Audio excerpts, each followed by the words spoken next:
Bonjour cher public. Nous apportons dans cette leçon des regards croisés sur la question de l'écologie. Et je donne d'abord la parole à Antoine. Merci.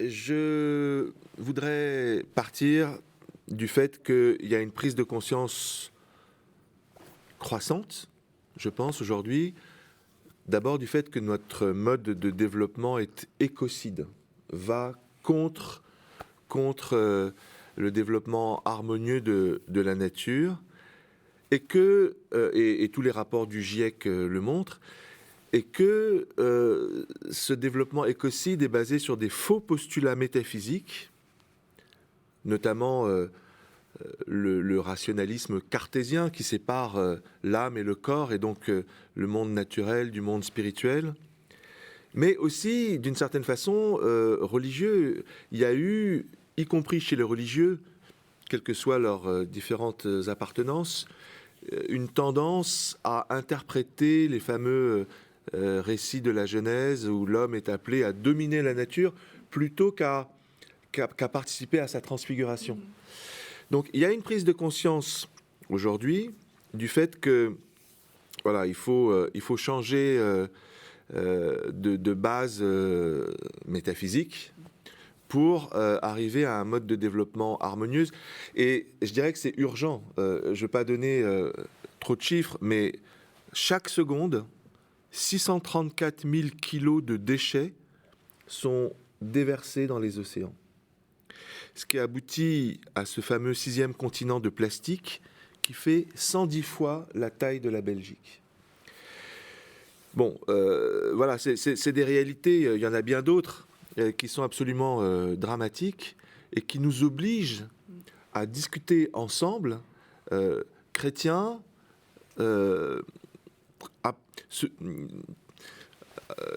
personnes appartenant à différentes traditions religieuses et convictionnelles, pour essayer de développer ces blocages historiques. Et moi, je retiens ce livre, le Dictionnaire de la pensée écologique, qui est paru en 2015 et qui a été coordonné par Dominique Bourg et Alain Papeau, et qui me paraît important parce que c'est un lieu de rencontre justement entre chrétiens de différentes traditions confessionnelles, mais aussi bouddhistes, musulmans, agnostiques, etc. Et ensemble, ils se réjouissent des prises de conscience de ces dernières années, de ces dernières vingtaine d'années, des chefs religieux, notamment du monde chrétien. Alors bien entendu, le pape François, avec son encyclique Laudato Si, du mois de mai 2015, qui commence par ce cantique des créatures de saint François d'Assise. Loué sois-tu, mon Seigneur, pour sœur notre mère la terre, qui nous soutient et nous gouverne et produit divers fruits avec les fleurs colorées et l'herbe, etc. Dans ce cantique des créatures, on voit une vision qui n'est plus la vision moderne ou postmoderne, qui est une vision sapientielle de l'être, d'un cosmos qui est capable de louer le Seigneur. Et on trouve la même chose chez le patriarche Bartholomée, qui a fait du 1er septembre une fête de célébration de la création et de protection de l'environnement, et qui cite en particulier un texte des vêpres de l'Église orthodoxe, le 1er septembre donc, « Merveille étonnante que l'œuvre magnifique de la sagesse de Dieu, le monde sensible exposant la gloire du souverain créateur de la terre et du ciel, dont la parole maintient le visible et l'invisible univers. » C'est magnifique. On a là, justement, cette prise de conscience de l'importance d'une métaphysique œcuménique, puisque là, il y a un leader catholique, un leader orthodoxe, autour de cette figure de la sagesse de Dieu, qui permet, comme le dit le pape François, de relier tout, de comprendre que tout est relié, comme il le dit. Mais je dirais que dans la tradition protestante, et notamment dans le cadre du Conseil œcuménique des Églises, il y a un travail important qui a été fait pour se rappeler des prescriptions écologiques et sociales qu'on trouve dans l'Ancien Testament. Les prescriptions du Lévitique en particulier, Lévitique 26, « J'établirai ma demeure au milieu de vous, je serai votre Dieu et vous serez mon peuple. » Dieu est présent dans son peuple, dans la création, et ça a des conséquences. Ça impose le sabbat, le repos non seulement de Dieu, mais le repos de la terre au bout de 6 ans. Ça impose également l'année jubilaire de remise des dettes tous les 49 ans. Donc il y a à la fois des prescriptions cosmologiques et des prescriptions sociales. Donc ça, c'est justement ce que redécouvre la conscience écuménique contemporaine, de tenir ensemble l'écologique et le social. Mais je dirais qu'on va plus loin encore en s'ouvrant à la théologie orientale. On retrouve la pensée patristique de Maxime le Confesseur, pour qui le cosmos était le grand homme, doté d'un cœur, doté d'un esprit, doté d'un corps.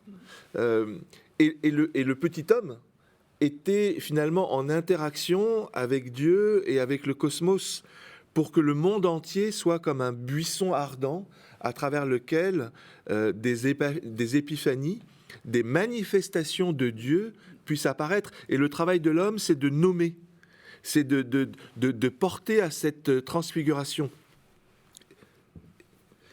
Donc voilà, c'est je pense, un point important de redécouverte des richesses de nos théologies. Les orientaux insistent sur la kénose, sur l'évidement de Dieu qui permet et à l'homme et à la création de se manifester.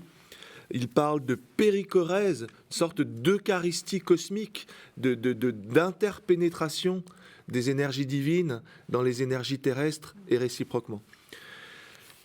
Alors, fort de ça, il y a des propositions, du coup, qui sont faites de la part des écologistes et des propositions qui sont faites de la part des théologiens, qui renouvellent et qui permettent d'avoir une certitude des voies de changement de notre modèle de développement capitaliste. Parce que ça fait un moment qu'on dit que le modèle capitaliste est à bout de souffle. On a eu, par exemple, au moment du Covid, beaucoup de discussions sur changer le mode de développement. Et puis, voilà, la fin du Covid est arrivée et les avions continuent à voler dans les différents aéroports. Donc, c'est vraiment dans les transformations en profondeur qu'on peut construire des modèles de développement écologique et spirituel. Alors, du côté des écologistes, je retiens... par exemple, la réflexion d'Augustin Berck sur la notion d'écoumène. Ça nous parle à nous qui sommes écuménistes. Pour lui, l'écoumène, c'est la somme de tous les milieux humains comme étant le 3e étage d'un cosmos, après celui de la planète et celui de la biosphère. Il rejoint d'une certaine façon les intuitions de Théard de Chardin, dont parlait Richard à un cours précédent. Il rejoint les intuitions de Bassarab Nicolescu sur le tiers inclus. Il n'y a pas de séparation nette entre la biosphère, la planète et les milieux humains. Tout ça est en interaction, tout ça est en respiration, on pourrait dire. Et donc, c'est là où il y a un tiers inclus qui permet d'éviter ces séparations radicales.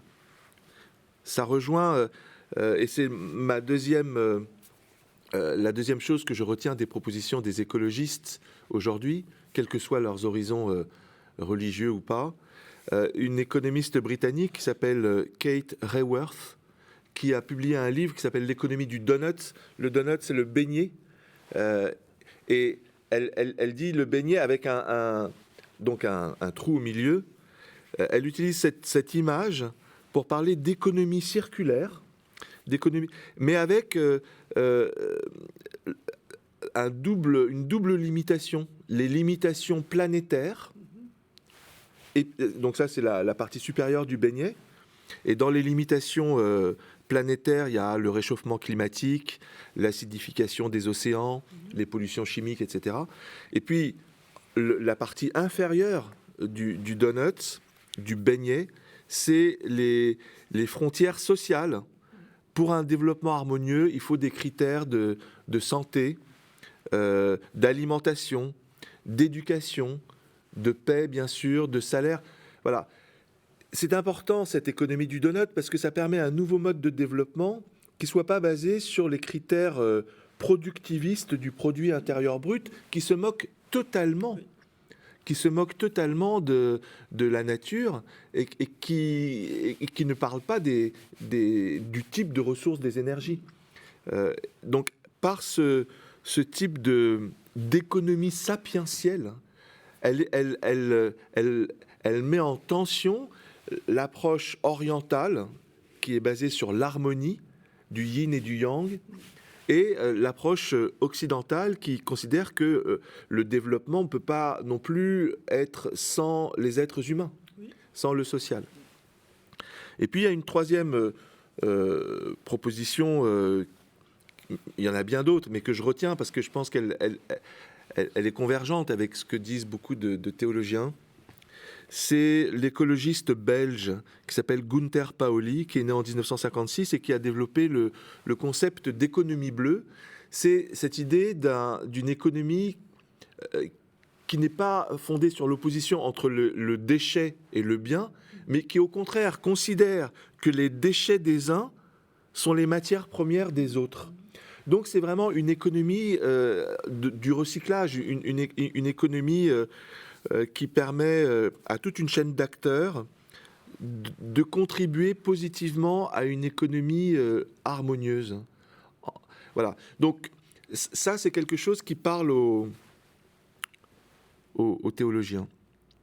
Inversement, des théologiens sont sortis, je l'ai dit en citant le pape François ou Bartholomé, d'une vision trop moderne des Écritures, peut-être aussi trop dualiste des Écritures. Et en particulier, j'aime citer Michel Cantu, qui a certes été un responsable politique parfois contesté, notamment lorsqu'il était au Fonds monétaire international, mais qui, pour l'avoir rencontré à plusieurs reprises, a insisté sur les limites d'une économie libérale basée sur la main invisible qui équilibrerait l'offre et la demande de façon automatique. Il insiste sur l'idée que cette main-là du marché, elle doit être équilibrée par la main de la solidarité et avec la main de la justice. Et cette approche ternaire permet un mode de développement harmonieux et respectueux des personnes.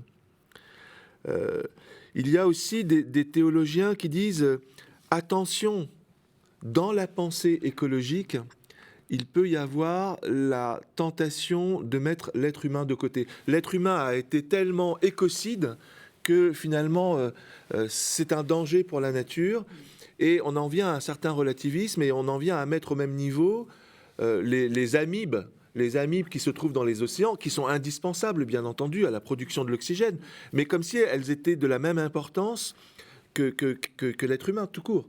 Donc, il y a un certain relativisme qui met au même niveau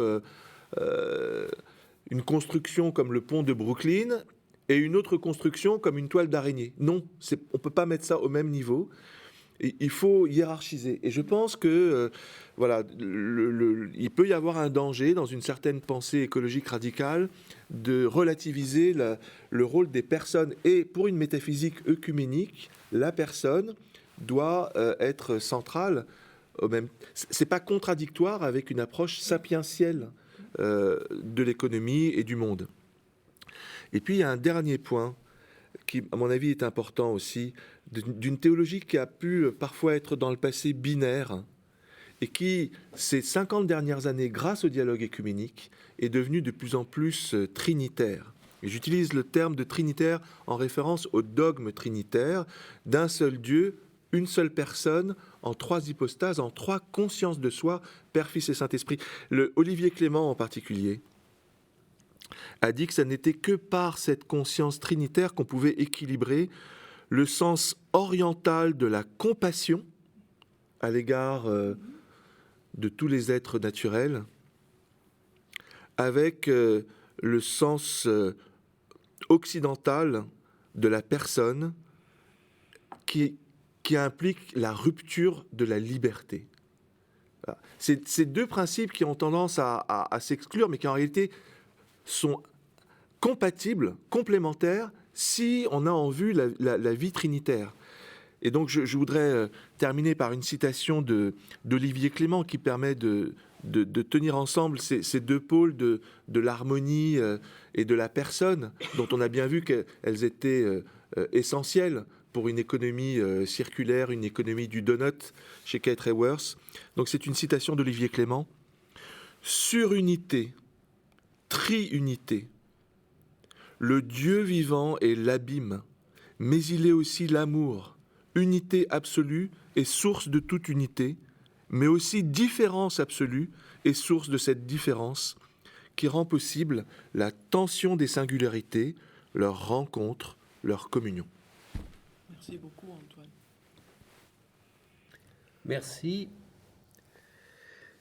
Eh bien, ce thème écologique ne doit pas nous déranger, doit au contraire nous enthousiasmer. Il ne fait pas irruption dans notre progression écuménique, dans notre conscience religieuse, bien au contraire, ça doit en faire partie profondément. Et je commencerai cet entretien en disant que, de toute manière, l'homme cherche de fait un ordre, il cherche une cohérence dans le chaos du monde, et probablement la nature est une manière de se rappeler cette fonction unifiante, harmonisante, si l'on peut dire, même si le mot nature est un peu piégé parce qu'on l'oppose à culture, et ça fait partie des remises en cause actuelles que de montrer que culture ne s'oppose pas à nature. L'homme se donne un cadre de vie qui lui permet de se retrouver, et on peut dire de se retrouver symboliquement. On retrouve là une autre exigence de notre dialogue, notre trilogue, devrais-je dire, c'est retrouver une notion plus symbolique dans le fond de l'homme, quelque chose qui conjoint plutôt que de disjoindre.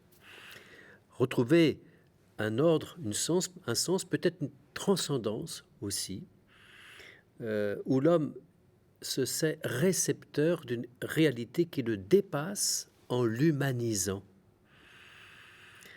en l'harmonisant, et à partir d'en haut. Tout à l'heure, on parlait de participation à l'existence de Dieu, mais cette existence de Dieu qui est dans les choses, qui se vérifie, qui s'expérimente dans les choses, cette immensité de la présence de Dieu, eh bien, nous pouvons en effet y communier à travers cette réalité dont nous faisons partie, dont nous sommes partie prenante et qui nous dépasse, qui nous englobe, dont nous sommes un élément, même s'il faut, comme le disait Antoine, relativiser, hiérarchiser en quelque sorte. Une réalité qui est symbolique, qui diffracte, tel un focal, l'être à travers le réel organisé par l'homme. Et lorsque le réel ne diffracte rien d'autre que les désirs humains, purement matériels, purement immanents, voire économiques, consuméristes, alors là, oui, on peut dire l'homme est réduit, il est mutilé. Il casse précisément ce cadre harmonieux dans lequel il voudrait vivre, mais dans lequel il ne parvient plus à vivre. Si l'homme n'est qu'émetteur, le désir, les passions, la consommation, il se détruit. Mais il doit se découvrir récepteur, quand quelque chose d'impalpable, quelque chose qui le dépasse, qui l'humanise, qui l'agrandit en quelque sorte, lui confère du sens, de l'unité, en l'achevant. Je prendrais bien chez Gilbert Durand, dans son livre « L'imaginaire, essai sur les sciences et la philosophie de l'image », en 1994, je prendrais bien une citation qui m'a parlé. L'on pourrait dire, en employant la terminologie de Stéphane Lupasco, l'épistémologue que nous avons eu l'occasion de citer, qu'à tout moment d'une culture se superposent plusieurs mythes, dont les uns sont actualisés, c'est-à-dire s'expriment au grand jour. Par exemple, les mythes rationalisés de Prométhée, qui veut dérober le feu du ciel, mais c'est aussi le mythe du progrès, qui a été le grand mythe du 19e et du 20e siècle, le mythe de l'homo economicus, que dénonce le philosophe Walter Benjamin, l'homo economicus, dans le fond, qui n'existe pas. Cet homo economicus rationnel, il n'est qu'un mythe, comme l'est le mythe du progrès indéfini au plan de la consommation économique. Donc, voilà des mythes qui s'expriment au grand jour, tandis que d'autres sont potentialisés, obligés de rester dans l'ombre, mais d'autant plus chargés des possibilités très riches. Et ces autres mythes, eh bien, ce serait, par exemple, ceux qui continuent à habiter notre imaginaire collectif, le mythe d'Adam et Ève, de la création, de la chute, de la rédemption. Quand je dis mythe, évidemment, je veux dire par là des récits paradigmatiques fondateurs qui font partie de notre imaginaire religieux, mais qui sont fondateurs aussi de vérités religieuses, même s'ils sont des récits symboliques, mais récits paradigmatiques, et qui donc ont une importance pour nous. Et ces mythes restent constructifs, et nous devrions les retrouver précisément pour retrouver cette harmonie dont nous parlions tout à l'heure, avec passion, cette manière d'habiter le monde. Voilà pourquoi il me semble que l'apport, entre autres, de Bruno Latour, faisant lui-même écho à d'autres chercheurs, d'autres penseurs, comme Lovelock par exemple, dans son livre Face à Gaïa, il rappelle que être un sujet, ce n'est pas agir de façon autonome par rapport à un cadre objectif, réduit à n'être qu'un cadre d'objets, mais c'est partager la puissance d'agir avec d'autres sujets et qui ne sont pas à part, autonomes les uns par rapport aux autres. Vous savez que Bruno Latour accrédite cette idée qu'il n'y a pas d'un côté un sujet et puis de l'autre côté des objets. Dans le fond, tout être, toute chose est à sa manière sujet, même si, encore une fois, il ne faut pas confondre les niveaux, bien entendu, mais toute chose, quelque part, a une certaine qualité de sujet. Idée que développait déjà Edgar Morin dans sa méthode et que nous voyons ailleurs. Il critique cette idée de nature-culture. On retrouve là cette opposition comme celle d'une distinction humain-non-humain qui n'a rien d'une conception philosophique. C'est un effet stylistique secondaire, postérieur, dérivé, dit-il, par lequel on prétend simplifier la répartition des acteurs en désignant ensuite les uns comme animés. Alors ce serait le sujet humain, acteur de la société, de l'économie, et les autres comme inanimés, inanimés, sans âme. C'est intéressant cette étymologie. Cette seconde opération ne réussit qu'à désanimer certains protagonistes appelés matériels, en les privant de leur activité, et à suranimer certains autres appelés humains, dans leur confiante admirable capacité d'action et d'exploitation de la planète à la manière d'une carrière. Alors j'ai trouvé cette distinction fallacieuse, selon notre ami Bruno Latour, tout à fait intéressante. Il n'y a pas d'un côté le sujet, puis d'autre part des objets que nous pourrions exploiter facilement et sans vergogne. Nous constatons combien cette disjonction est ruineuse. Le pape, dans Laudato Si, a admirablement, je pense, répondu à cette exigence. C'est toujours à parfaire, évidemment. Je dois dire que dans le magistère, l'écologie, quand même, chez nous, les catholiques, quelque chose d'un peu nouveau. Et le pape François est le premier à le mettre profondément en avant à travers cette encyclique qui a beaucoup marqué, je crois, et qui est en syntonie avec ce que le monde orthodoxe, que rappelait tout à l'heure Antoine, a déjà mis en valeur. Et je trouve que c'est tout à fait admirable. Et le pape cite son saint patron par excellence, qui est saint François d'Assise, dont il disait que ce saint a manifesté une attention particulière envers la création de Dieu, ainsi qu'envers les pauvres et les abandonnés. Cette harmonie avec Dieu, les autres, la nature, avec lui-même. Et on rejoint cette conviction profonde que les récits de la création dans le livre de la Genèse, pour reprendre ce récit paradigmatique, fondateur, encore une fois symbolique, mais chargé de vérité théologique en même temps, et anthropologique, il voit dans ces récits, dans le langage symbolique et narratif, la conviction que l'existence humaine repose sur 3 relations fondamentales intimement liées: la relation avec Dieu, la relation avec le prochain, la relation avec la terre. Tout est lié, c'est vrai, Antoine le disait tout à l'heure, et c'est, à mon avis, une des grandes urgences de notre monde d'aujourd'hui, et ça va dans le sens de la polarité, des niveaux de conscience, des niveaux de réalité tels que les scientifiques les découvrent et tâchent de promouvoir en termes de transdisciplinarité, c'est de découvrir ces relations fondamentales. Tout est lié parce que les niveaux de réalité sont interdépendants.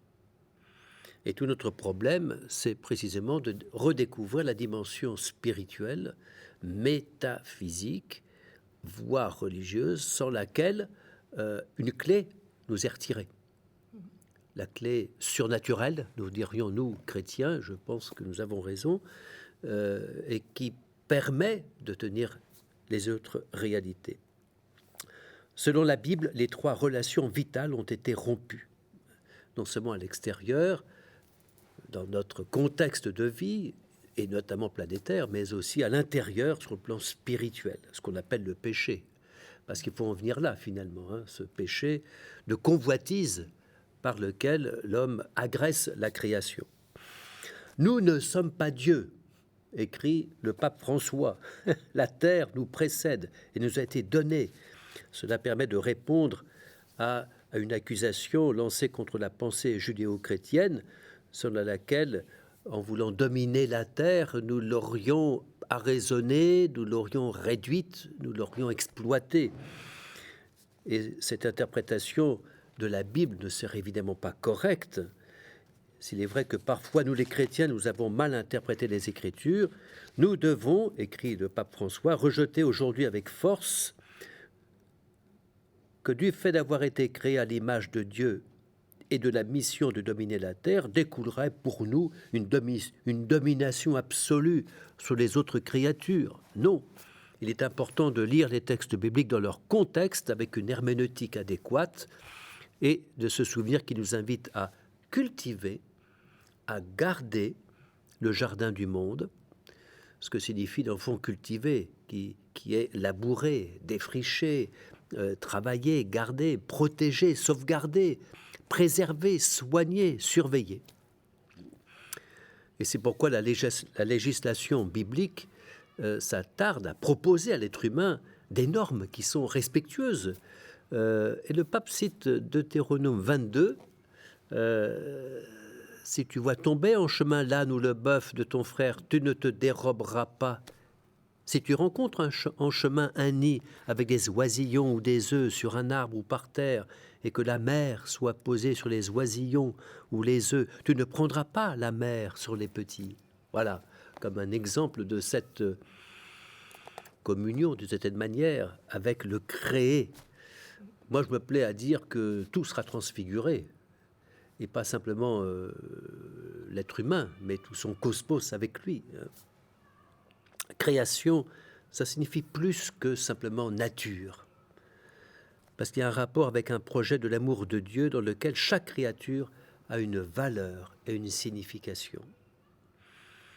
Et Dieu est présent au plus intime de toute chose. Il est tellement présent que c'est la continuation de l'action créatrice. L'Esprit de Dieu a rempli l'univers de potentialités. On aura peut-être l'occasion de revenir sur ce point, mais qui me paraît très intéressant, c'est avec Serge Bulgakov, cité abondamment, retrouver quelque chose de la sophianité, c'est-à-dire la présence de la sagesse dans les choses, cette irradiation de la sagesse qui est le Christ, bien entendu pour nous chrétiens, mais qui est aussi comme une énergie présente dans les choses. Et j'aurais aimé que nous développassions en quelque sorte ce sujet qui me paraît passionnant. La sophiologie, cette présence de la sagesse.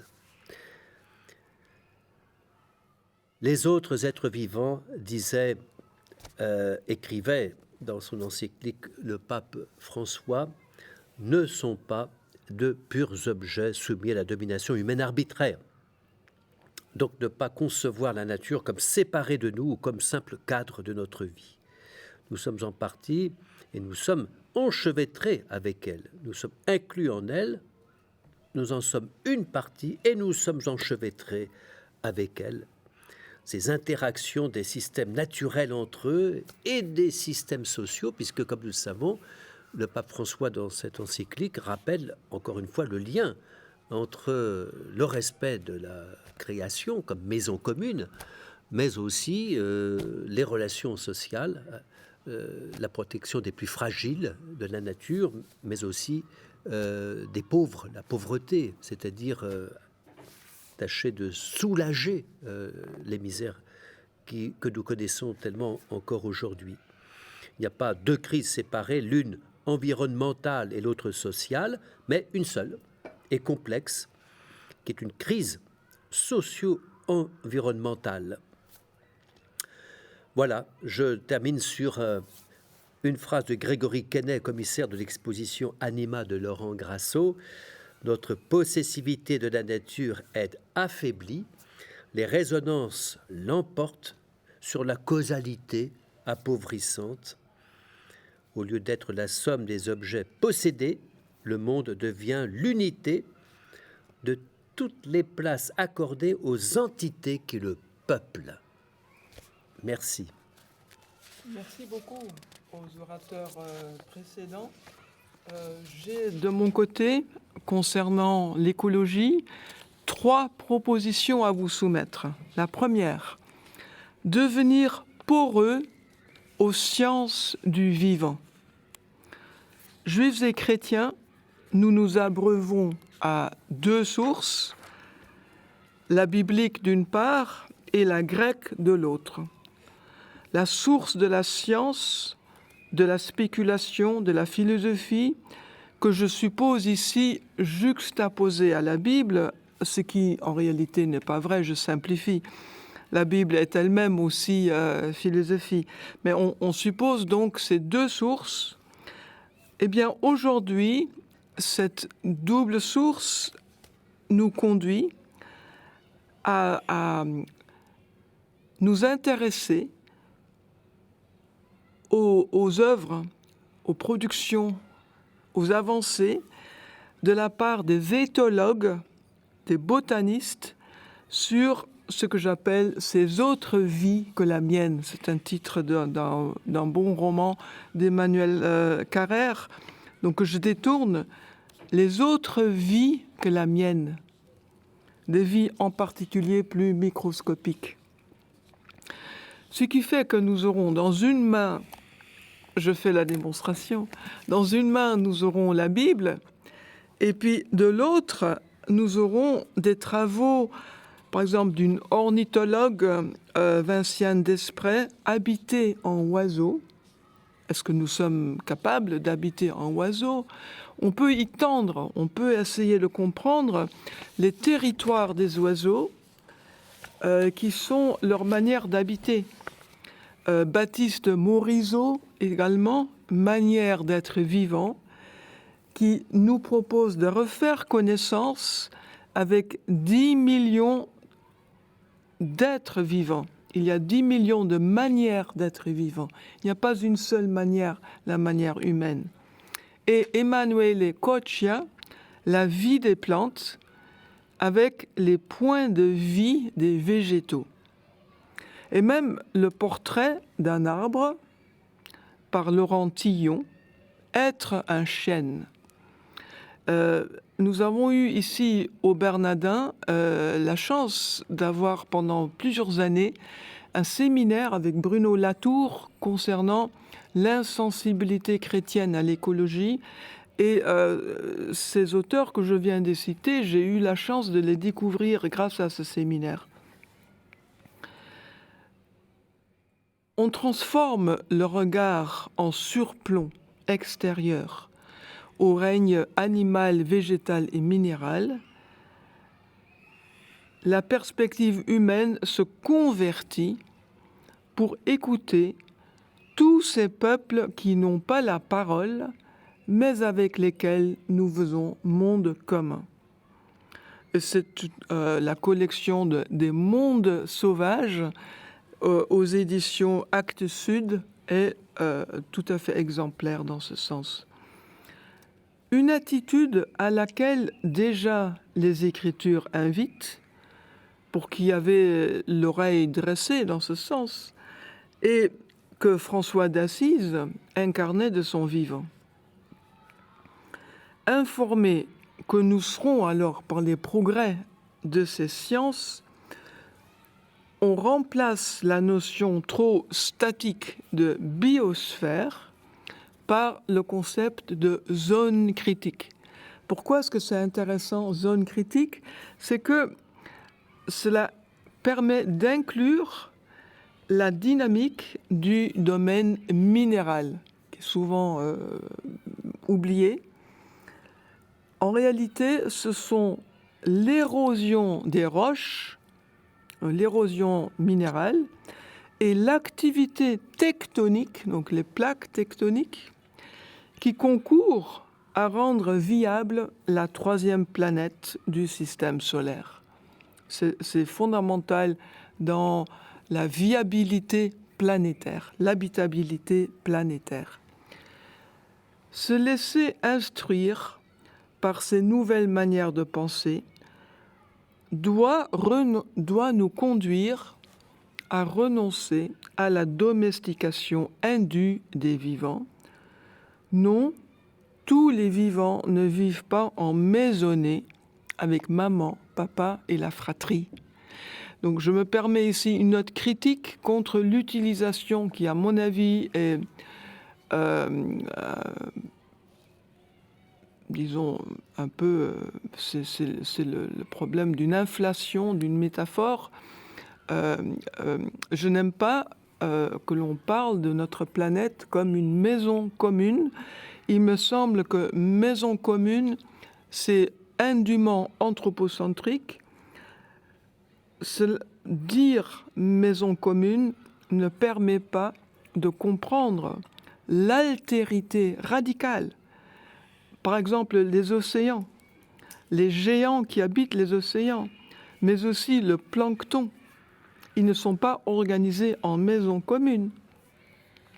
Ni, par exemple, les micro-organismes du sol. Concevoir l'ensemble du vivant comme sa maison conforte l'être humain dans une position de majordome qui me paraît justement dépassée. Nous ne sommes pas les intendants ou les majordomes. En plus, une maison, elle est construite par des mains humaines. Or, la planète, qui est le milieu qui permet la vie, n'est pas construite de nos mains, elle n'est pas manufacturée. J'ai une contre-proposition, je l'emprunte au grand penseur multifacette, grand organiste, grand spécialiste du Nouveau Testament et du Jésus de l'histoire, grand missionnaire, grand médecin. Vous avez reconnu Albert Schweitzer. Il avait, lui, le principe de la révérence pour toute vie. Ehrfurcht vor dem Leben. Donc le respect quasiment lumineux. C'est plus que respect, c'est vraiment aussi une notion de crainte révérentielle. Il disait « Je suis un vivant qui désire la vie au milieu de vivants qui désirent la vie. Ich bin Leben, das Leben will, inmitten von Leben, das Leben will. En allemand, ça sonne quand même mieux. Un principe, ce principe de révérence pour toute vie, qui est à la fois suffisant et qui est exigeant, ça demeure exigeant. Deuxième point, comprendre le bien fondé relatif de ce qui est en passe de devenir indéfendable. La méfiance chrétienne vis-à-vis du réquisite écologique. Là, je me fais ce qu'on appelle l'avocate du diable. Je défends une position qui semble maintenant indéfendable. C'est devenu presque un tabou. On n'a plus le droit de critiquer l'écologie. D'ailleurs, nos enfants sont soumis à un lavage du cerveau dès leur plus tendre âge et ils deviennent les tyrans du tri à la maison. On a tous connu ça. Je rappelle le soupçon formulé par Karl Braten, luthérien américain, et qui exprime une préoccupation typiquement protestante quand il dit « Au lieu d'aboutir à une foi chrétienne sans religion, nous en arrivons à la renaissance de la religion sans le christianisme. » Fin de la citation.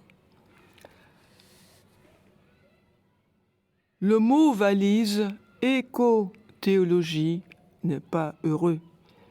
Karl Barth dénonçait en son temps la tentation des chrétiens à trait d'union, Bindestrich Christen, par exemple chrétien-allemand. Des voix se lèvent pour protester que l'on se convertit au Christ, pas à l'écologie.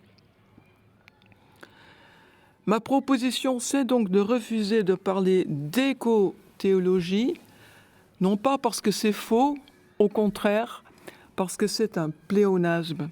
La théologie est toujours déjà écologique, comme elle est aussi toujours déjà pneumatologique, inspirée par le Saint-Esprit et forcément christologique. La tradition juive et chrétienne est bel et bien écologique depuis les commencements. Comme le disent le patriarche vert, c'est le surnom que l'on donne maintenant au patriarche œcuménique de Constantinople, Bartholomée Ier, et comme le disent aussi avec force le pape François. Notre responsabilité, c'est de connaître nos propres ressources. Pensons à la patristique, pensons à des penseurs médiévaux comme Bonaventure et la grande Hildegarde de Bingen. Pensons plus près de nous à Théodore Monod, ce grand scientifique et spirituel à la fois, et pensons à Jürgen Moltmann. Troisième proposition, pour un anthropocentrisme modeste. On cite souvent un article qui a vraiment fait l'effet d'une bombe, The Historical Roots of Our Ecological Crisis, les racines historiques de notre crise écologique, un article par Lynn White, paru dans la revue Science en 1967. Et White revient sur cet article et sur la réception vraiment faramineuse. Et il dit son étonnement et puis il reste en dialogue avec ceux qui ont reçu cet article. L'article dit que le christianisme contient le remède à son propre mal. En effet, White, qui est un scientifique chrétien, un scientifique et un chrétien, ce n'est donc pas une mise en cause par un historien extérieur au christianisme. Dans son article, mais on ne le remarque pas beaucoup, lui, Lynn White, s'oppose à un co-religionnaire chrétien qui lui avait dit « Quand on a vu un séquoia séculaire, donc un séquoia c'est un immense arbre, On les a tous vus. Or, les traités récents nous instruisent, l'arbre est ce qui rend notre planète respirable. Les plantes sont nos principaux climatiseurs. Elles ont d'ailleurs aussi leur beauté et leur prix intrinsèque. Pas seulement utilitaires pour nous, elles ont leur beauté et leur prix intrinsèque aux yeux du Créateur. L'anthropocentrisme, on en a parlé tout à l'heure, je dirais que d'une part, effectivement, on ne peut pas y renoncer, mais on peut très bien voir dans l'araignée une architecte plus douée que nous. On peut voir dans les animaux non humains des êtres complètement altruistes. Si on a la chance d'avoir un chien ou un chat, surtout un chien, je dirais, on voit cet amour inconditionnel. Et donc, en quelque sorte, ils ont des compétences qui sont supérieures aux nôtres. Nous, on n'est pas les climatiseurs de la planète. Mais par contre, il y a des choses pour lesquelles l'être humain reste distinct des autres créatures. On ne le placera plus, je pense, au sommet d'une pyramide, mais on dira sa place singulière, qui est d'être une créature capable de répondre. Paul Ricoeur a beaucoup développé cette notion-là. Nous entendons la bénédiction et nous y répondons en disant oui ou non. L'être humain est responsable, nous pouvons choisir. Et je pense que c'est ça notre spécificité, c'est en quoi on ne peut abandonner la position anthropocentrique modérée.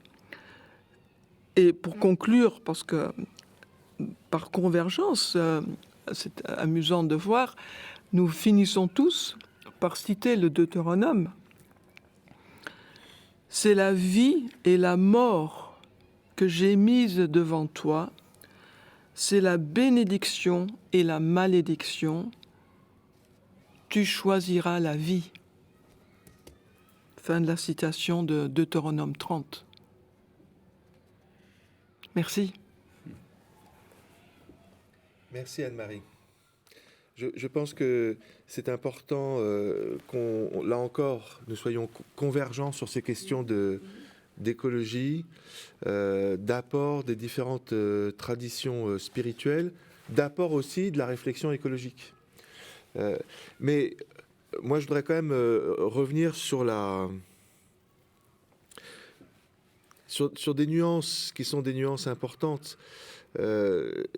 J'apprécie l'apport des postmodernes. On a cité Bruno Latour, on a cité Laurent Grasso qui expose aussi au Bernardin. Et c'est intéressant de parler de résonance. Ça résonne justement avec la sophiologie, bien plus que la logique causale et mécanique de la période moderne. Voilà. Maintenant, il faut faire attention parce que dans la pensée postmoderne, c'est vrai qu'il y a une critique par rapport à l'égocentrisme, à l'anthropocentrisme, au paradigme de la domination sur la nature. Mais il peut y avoir aussi dans la postmodernité de la déconstruction qui a abouti à un relativisme. Et c'est pour ça que moi, à titre personnel, j'ai jamais compris la notion de parlement des objets qu'a développé Bruno Latour. Je crois qu'il faut sortir de la pensée binaire, mais pas au détriment de la personne. Et même chose, il faut être attentif au langage propre de la nature, comme tu le fais dans ta première proposition. Et j'aime beaucoup tous ceux qui développent parmi les écologistes le biomimétisme. Je trouve ça intéressant, le biomimétisme, d'étudier comment une moule est capable de produire une colle absolument incroyables que les physiciens ont du mal à reproduire dans leurs travaux. Donc, le biomimétisme, c'est très intéressant. Maintenant, là encore, la personne est plus profonde que la moule. Et pourquoi ? Parce que là, il y a une conscience plus développée chez l'être humain, qui fait qu'il a reçu cette vocation de la part du Créateur de nommer toute chose. Le père Paul Florensky, qui est un théologien orthodoxe important, a beaucoup réfléchi sur cette notion de nomination. Nommer, c'est prendre conscience en interaction avec le cosmos et permettre au cosmos de prendre conscience de lui-même. D'où le caractère absolument central de la personne humaine. Et donc, voilà, on est convergents et en même temps, voilà, il faut être bien au clair des distinctions qu'on fait entre la conscience postmoderne, à mon avis, et la conscience spirituelle. Ça fait réagir Antoine. Richard. Richard, à Antoine, pardon. Donc Richard réagit à Antoine. Pardon. Il m'avait semblé que dans le dialogue avec Bruno Latour, Baptiste Morisot, que l'on a cité tout à l'heure, est intervenu dans ce débat pour relativiser, si je ne me trompe pas, dans un autre ouvrage qui s'appelle Le cri de Gaïa, qui est une sorte de continuation en même temps qu'une réponse face à Gaïa. Il avait mis en valeur justement la distinction nécessaire entre les êtres et rappeler qu'en effet, il faut peut-être ne pas assimiler la personne humaine à d'autres sujets, entre guillemets, de la création. Je crois que je ne me trompe pas en disant ça. Ça va tout à fait dans le sens de ce que tu dis. Et donc, il faut faire attention. Notre propos commun me fait penser aussi à une urgence que rappelait Romano Guardini, je crois que c'est de la fin des temps modernes, où il prend conscience que le christianisme vit quand même la transition d'un monde où l'on voit un certain nombre de sécurités s'effondrer ou se relativiser en tout cas, d'un monde tel que nous le concevions jusque-là, et qui dit que nous sommes un peu au seuil, en effet, d'un choix. Ce choix entre la vie et la mort, c'est l'urgence de la responsabilité. Et ce que dit Romano Guardini me paraît tout à fait évident dans le travail que nous, les chrétiens, nous avons à faire dans le domaine globalement écologique, c'est-à-dire faire face dans l'urgence précisément d'une solution à apporter avec notre spécificité, l'urgence de répondre, pour reprendre le mot qu'évoquait tout à l'heure Anne-Marie. Si vous permettez, pour réagir à ces deux critiques, j'aimerais rappeler ou instruire concernant l'origine de l'utilisation contemporaine du mot Gaïa. Parce que ce n'est pas ce qu'on pense être. Ce n'est pas du tout un retour néopaganisant de type Nouvel Âge, donc syncrétisme Nouvel Âge. Et James Lovelock n'est pas un doux barbu californien avec des sandales ou des chaussettes en laine de chèvre faite maison. C'est pas du tout ça. James Lovelock était un scientifique avec Lynn Margulis, biologiste, très compétent, qui avait pour voisin un romancier célèbre, c'est William Golding, l'auteur du Seigneur des Mouches. Et un jour, il se promène dans la campagne anglaise, parce que c'est là qu'ils habitent, et Lovelock parle à son voisin romancier de son projet qui est de faire une science du vivant. Et Golding, le romancier, lui dit « Oui, mais il te faut quelque chose qui parle, il te faut une image. » Et il lui propose Gaïa pour parler des sciences du vivant. Et Gaïa, alors, est devenue comme une bannière. Et bon, Bruno Latour, dans son livre Face à Gaïa, défend l'approche holistique de Lovelock, mais ne nous méprenons pas, ce n'est pas un défi ni à la tradition judéo-chrétienne qui est, je vous rappelle, anti-idolâtrie et qui ne paganise pas la création. Et ce n'est pas non plus il ne brade pas non plus les sciences scientifiques, donc empiriques, ce qui se fait dans les laboratoires. Et je pense que nous avons besoin de ces regards, de cette multitude de regards, y compris celui d'un grand théologien, Olivier Clément, dans son petit ouvrage « Le Christ, terre des vivants ». Très, très bel essai d'écologie, finalement, mais anthropocentrique, mais néanmoins avec une profondeur montrant l'aspect liturgique, eucharistique, qui est demandé aux chrétiens et qui complète cette notion des sciences du vivant qu'on a nommé Gaïa, simplement pour avoir un concept qui fédère et qui mobilise. Donc ça, c'était Ça rejoint le symbole dont nous avons besoin pour parler de cette configuration dans laquelle nous-mêmes nous habitons. La cohérence au-delà du chaos du monde, quoi. Je crois que c'est ça que, dans le fond, veut dire. Et puis les interactions entre les choses, entre les êtres, les différents acteurs, entre guillemets, dont parle Bruno Latour, mais il n'est pas le seul à le faire, évidemment. Oui, merci pour ces précisions. Pour moi, effectivement, c'est important. C'est important de parler du cosmos comme un être vivant avec des interactions qui ont été millimétrées. Oui. C'est aussi quelque chose qu'on redécouvre, y compris dans le bouddhisme. Trinh Thuan, qui est un astrophysicien bouddhiste, vietnamien, enfin franco-vietnamien, il parle de ce millimétrage de la création du cosmos qui permet de tenir la résistance forte avec la résistance faible, qui permet de penser, et c'est un autre physicien, je pense à Georges Dubourdieu, qui travaillait au Collège de France, et qui a réussi à montrer l'interaction entre la pulsation des étoiles et le cœur géothermique de la Terre, et qui se mesure notamment dans l'activité des points chauds.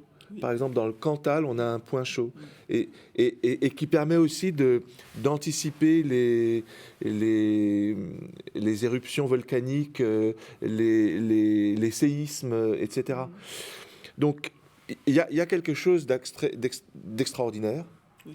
Il y a quelque chose de très beau aussi, dont il faut parler. Et donc, tout ça, on le trouve justement dans cette sagesse biblique.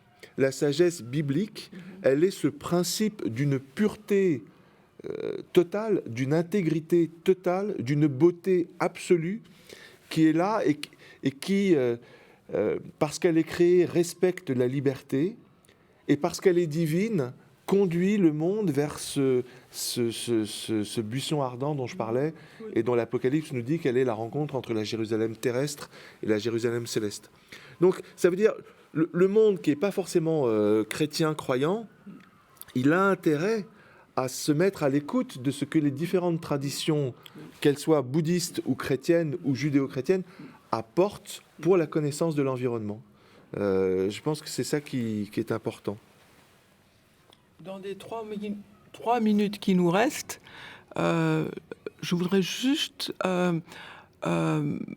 approuver et te remercier pour ce que tu dis, en disant qu'il ne faut pas que nous retombions dans cette ornière du concordisme, mais que malgré tout, donc sans vouloir le concordisme entre science et foi, nous pouvons néanmoins accepter ce que des astrophysiciens croyants, ou astrophysiciens et croyants, nous disent sur la consonance. Finalement, ce que tu viens de développer, c'est la consonance, et quand, en termes d'astrobiologie, on parle de planètes habitables, on souligne que la nôtre, donc la troisième, elle l'est, par exemple, parce que nous avons une Lune proche et d'une masse assez importante par rapport au volume de la Terre, ce qui va provoquer le phénomène de marée, ce qui va donner naissance à l'émergence de la vie sur cette Terre, pour laquelle nous remercions, j'espère, tous les matins. Alors peut-être le dernier mot pour Richard. Dans des propos recueillis ce 11 novembre, Jean Stone a évoqué le principe hologrammatique, l'hologramme, en disant si vous prenez une photo avec un système holographique, vous aurez une image gravée sur une plaque.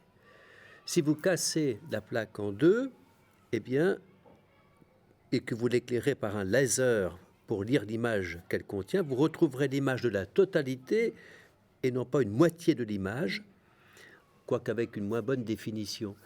Et c'est peut-être aussi une manière d'envisager les choses. Je suis porteur de l'information sur la totalité du monde, mais je ne suis pas la totalité.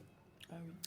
Et peut-être là aussi, dans ces découvertes, nous pouvons saisir une analogie. Je suis tout à fait d'accord avec l'idée de ne pas faire du concordisme entre des niveaux de réalité qui ont des principes différents, mais qui, malgré tout, là aussi, sont en résonance, sinon en consonance, en tout cas peut-être en résonance. Ça peut nous éclairer jusque dans la démarche théologique, précisément dans l'alliance des contraires dont on parlait tout à l'heure. Eh bien, un grand merci à vous, et nous donnons rendez-vous à pour la prochaine leçon à venir. Merci.